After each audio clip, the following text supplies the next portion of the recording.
All over the world, in developed and underdeveloped countries, we hear of police brutality in one form or the other. But considering the number of daily reports we get on how police people or the Nigerian police violate the rights of its people, it's quite worrisome and alarming. Now the question is, when will it end? So many questions, like I always say, but with very few answers. I welcome you to another episode of Public Announcements. My name is Gift David, and today we're going to be touching a very sensitive and serious topic: police brutality. So many people have been affected by this, especially during the EndSARS period in 2020. But you know what? I have a guest who's going to join me shortly after this break, to dissect this topic and shed more light on it. My name is Gift David, and I'll be right back after this break. Ara, it's Made Kuti, and I just want to inform all of you and to say, vote, not fight. Election will be war. Come out and vote. It's your right, it's your responsibility. Because that's the single most important thing you can do to affect the outcomes. Don't stay at home. Make sure you come out and make sure you vote. This time, we need to do it and do it right. It is your civic responsibility to choose your leaders. vote. Vote, vote, not fight. Because election will be war. Vote, not fight. That's what we want.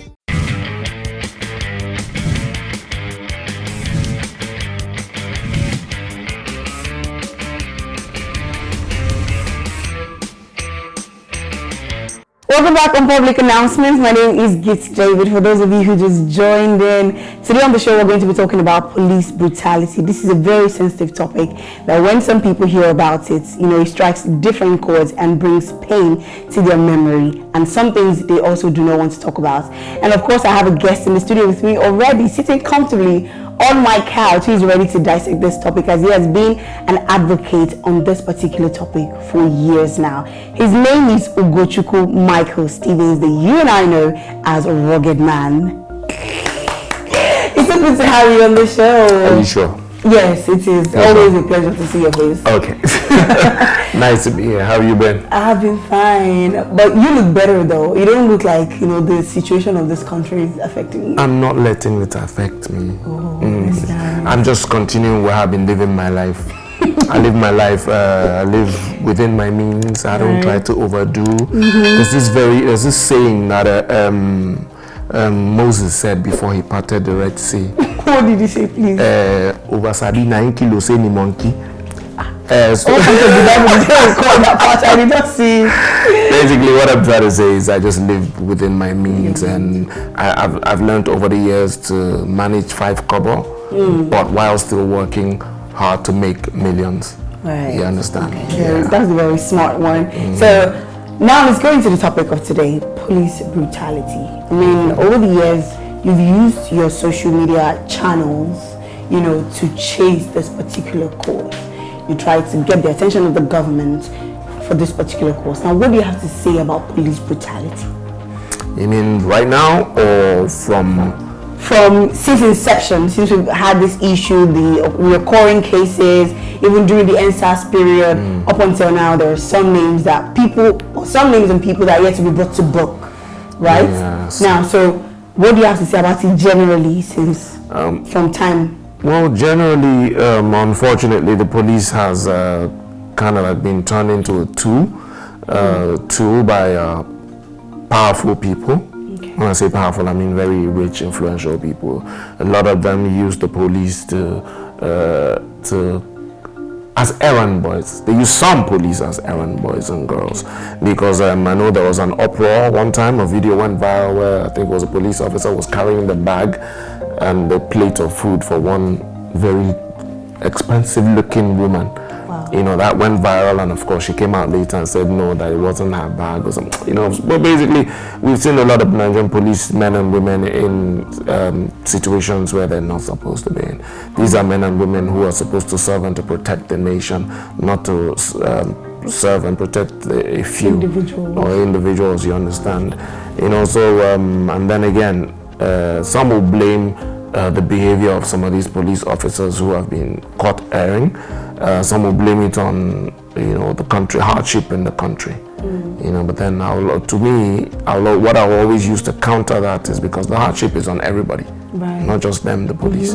You understand? So But at the end of the day, for me, I'll just drop it at the doorstep of the government because they don't hold a lot of these officers accountable properly.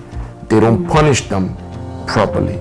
And that's why police brutality has kind of like continued.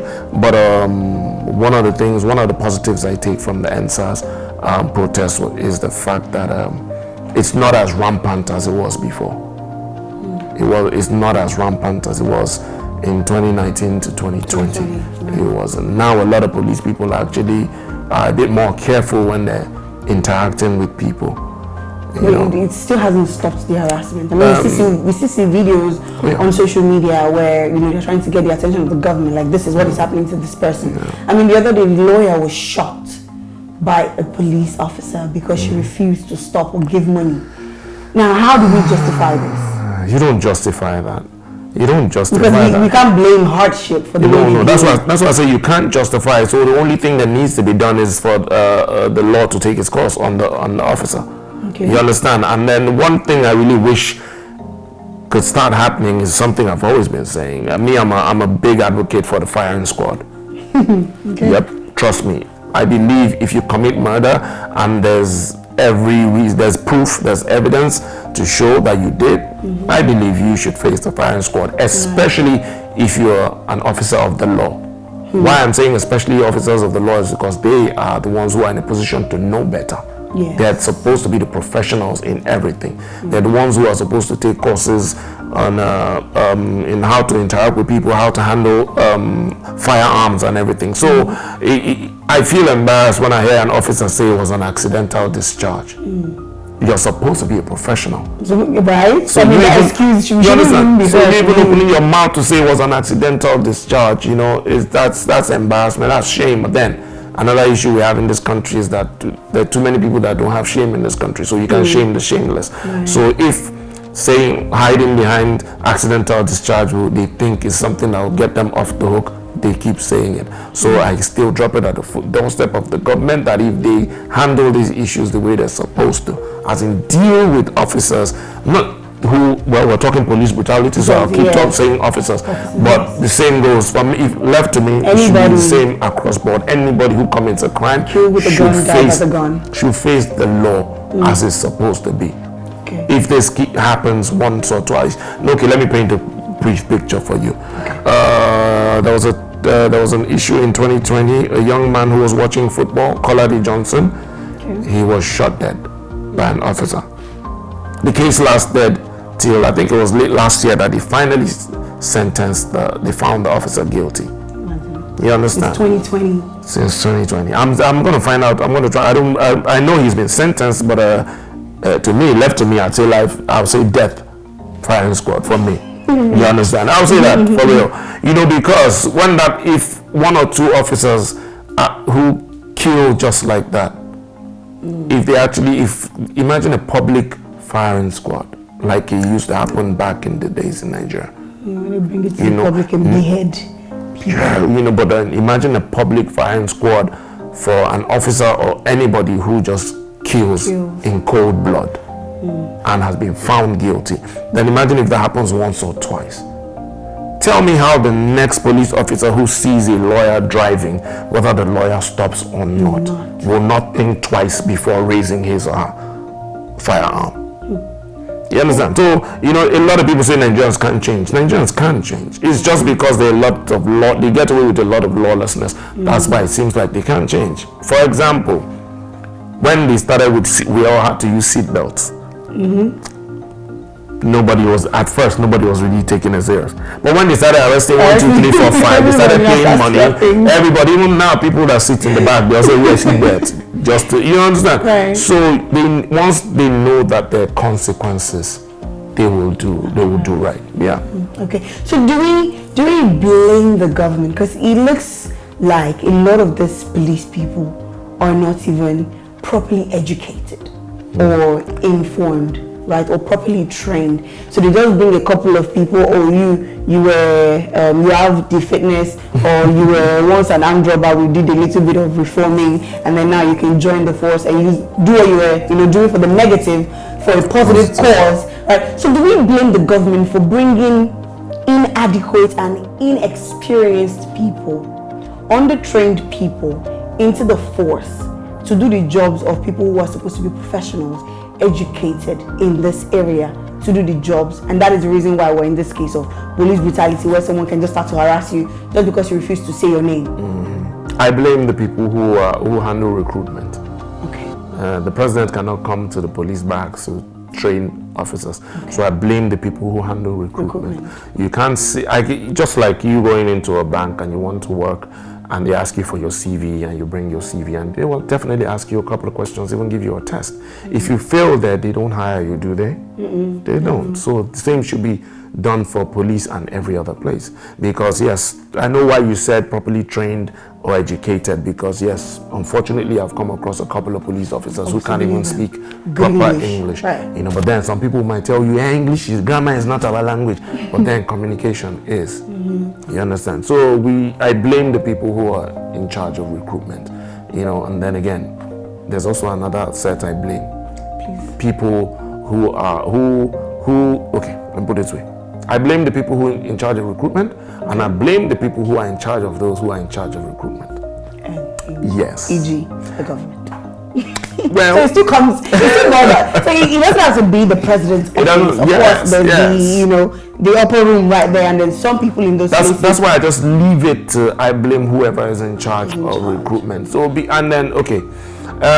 a point, some officers will commit like an offense, and then they'll just single out that one or two officer, and that's it. But later on, when we talked about it, we complained a lot, we pushed for a lot, and then suddenly we heard the IG announce that it won't now be only just the officers who err. It'll be the officers who err from that police station, and then the DPO will also be punished for whatever. So that kind of like slowed things down a bit. But then it can't stop. We're human, so it can't stop. But then the major thing we should concentrate on is to make sure we, I might just touch a bit on election here. We vote candidates who we know are intellectually sound. We vote, those are the kind of people we need to vote into offices, because when you have a man who's educated at the top or in charge of a particular office, he will hire people of like minds. You understand? Then when you have a tout or you have an uneducated person, he or she will hire people of like minds. And then how do you expect somebody who's an illiterate to go to America or somewhere to speak on your behalf? You understand? Yeah. I mean, I know a lot of families have been affected by this. Young people with dreams and potentials, being killed right at the spot because they were unable to provide certain things that were required of them, right? Now, as a nation, how has this particular, problem, police brutality, affected the entire Nigeria? It's affected the entire Nigeria because it doesn't only affect Nigerians. I know a couple of people who came from America, who came from abroad, let me not just say America. I know a friend who came from America, and then I think the next day, after he touched down, the next day, they were unfortunate to meet some of those officers we're talking about. And this guy was beaten to a pulp. Yes. You can't speak America for us, Abi? He was beaten to a pulp, and the next day he left Nigeria. So whatever he came to do, whatever lives he came to touch positively, he lost all that because of police brutality. You understand? So it's not just about our Nigerians in Nigeria. It's also affecting a lot of people outside. And then, of course, it's part of the insecurity that foreigners will mention when they think about coming to Nigeria, because they won't feel safe. I know a lot of people who call me and ask if it's okay to come to Nigeria because of what they're seeing. So, and how bold would I be to tell them, oh, don't worry, come, everything is okay? Of course. I can't say that. So we lose foreign investment, we lose lives of young people who could have been the next Nigerian Einstein, we've lost a lot of people. Yes, I know we have Nigerians who are into, crime and all that, but then that's when the police is supposed to come in and do their job. Nigerian police, whoever you are thinking, using your position to extort or oppress people, you're not the only one in need of money. We all do. But some of us choose to work and do things right for it. Right, okay. Thank you so much for sharing that. Ara, it's Made Kuti, and I just want to inform all of you and to say, Vote, not fight.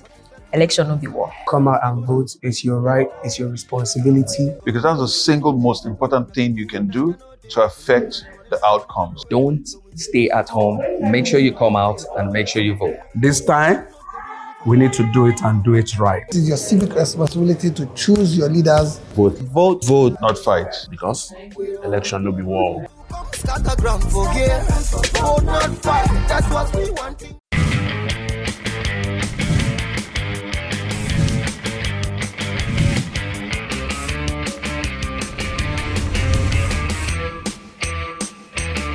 Welcome back to Public Announcements. My name is Gift David, and I have my guest in the studio with me during the NSAS period, right?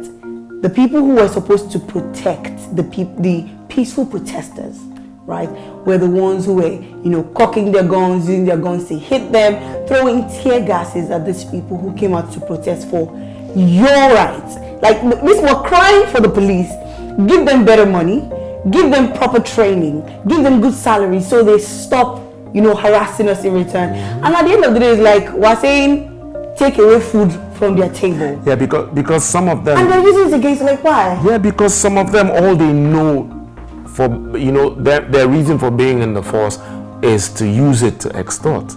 So they're making loads of money from it. There was a video about a guy who bought a Mercedes-Benz C300, a police officer.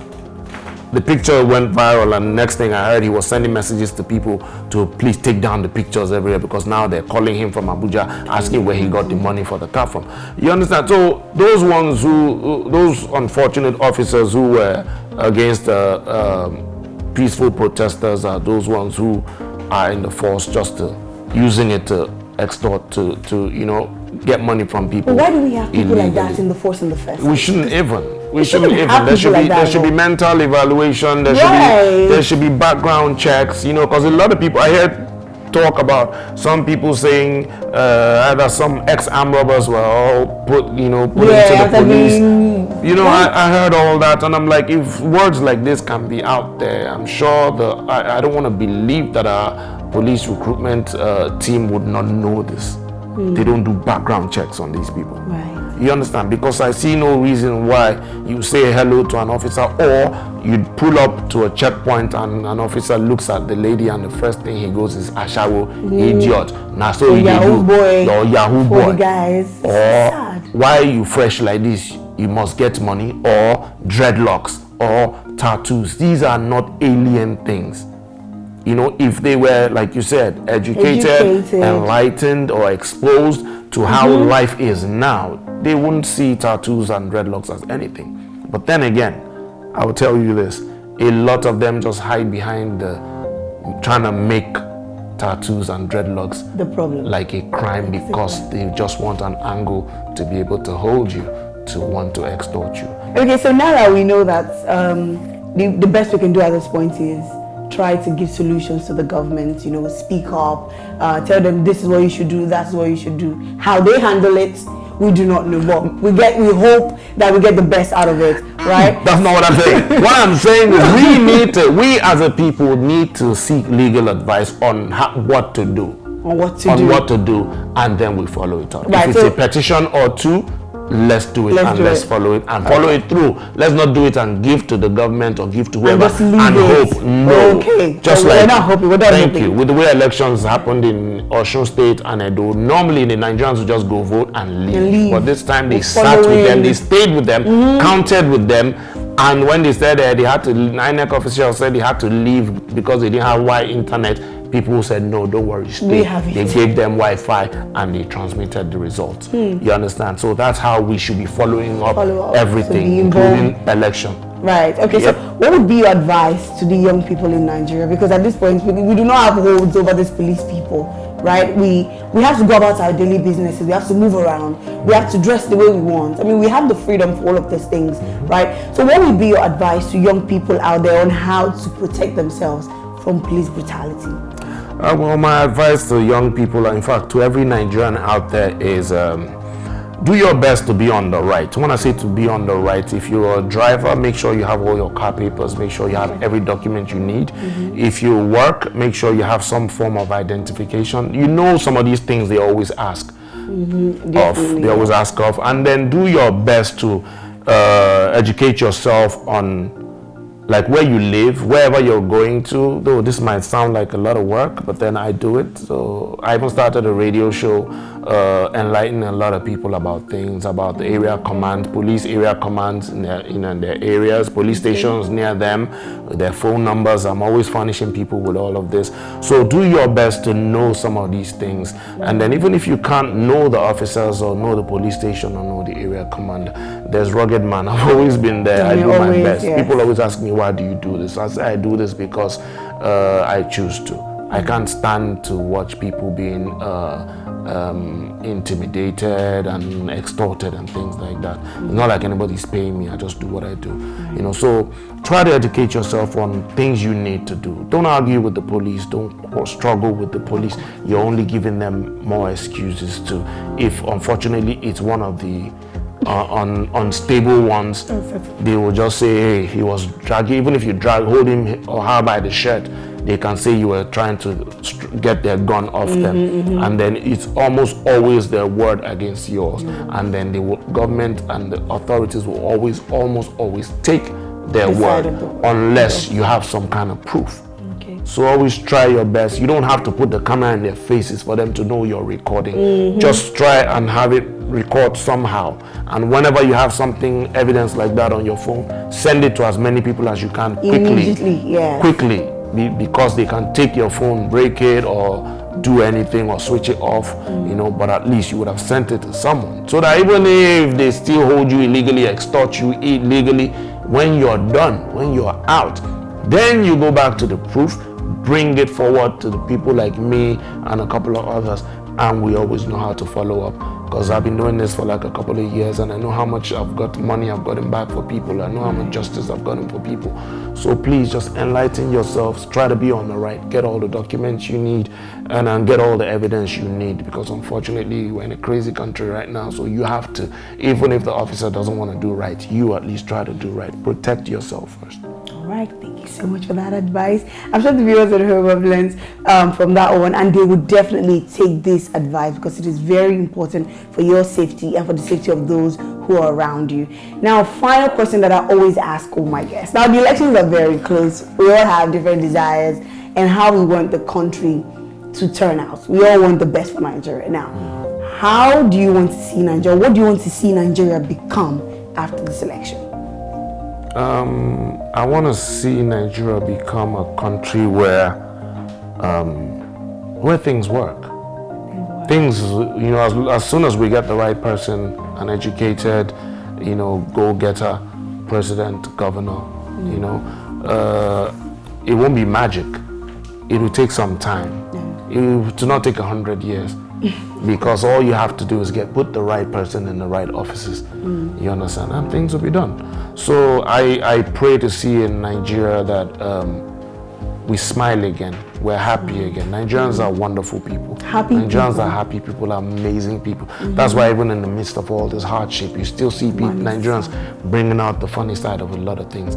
So I pray to see in Nigeria that starts to work. And when I say starts to work, I mean starts to put right people in the right positions, and you know, we see qualified people being hired for jobs, not brothers and sisters or people of same religion, tribe, or political party being hired just because of that, not because of their qualifications. So I pray to see a Nigeria where the qualified get hired, and then the unqualified get to sit in their houses like this? No, not sit in their houses.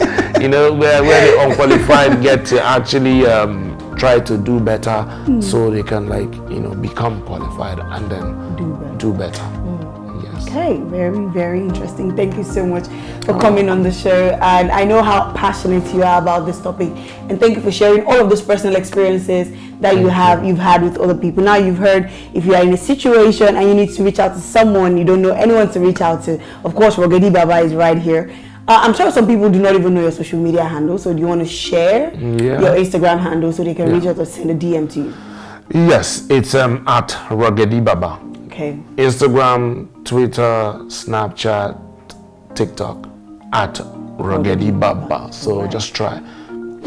I'll be there. I'm always there anyways. All right. Thank you so much for lending your voice in this generation. welcome. I mean, we Thank have just you. a few of you amongst us who are doing right by the people and also, trying to reach out to the government as well on our behalf. Anyway, at this point, we get to wrap it up on public announcements on today's very interesting topic, police brutality. Now, if you have a personal experience, there's something you want to share, or you also have a view you'd like to share on today's show, go and follow us on Instagram at official HIPTV and drop your comments on today's topic. Let's know what you think. Share your personal experience and give us solutions to the problems that are on ground. And most importantly, like he said, go out there and get your PVCs and vote for the right leaders. If you have your PVC, do not keep it as another identity card that you just take to the bank or anywhere. No, it has a purpose, and that purpose is for you to take it out there and vote for the right leader. So it's like come your way. I hope this little advice sticks with you and helps you to do the right thing. My name is Remains Gifts David. Till I come your way next time, have a beautiful day. Ara, it's Made Kuti, and I just want to inform all of you and to say, Vote, not fight. Election no be war. Come out and vote. It's your right, it's your responsibility. Because that's the single most important thing you can do to affect the outcomes. Don't stay at home. Make sure you come out and make sure you vote. This time, we need to do it and do it right. It is your civic responsibility to choose your leaders. Vote, not fight. Because election no be war. Scatter ground for gear.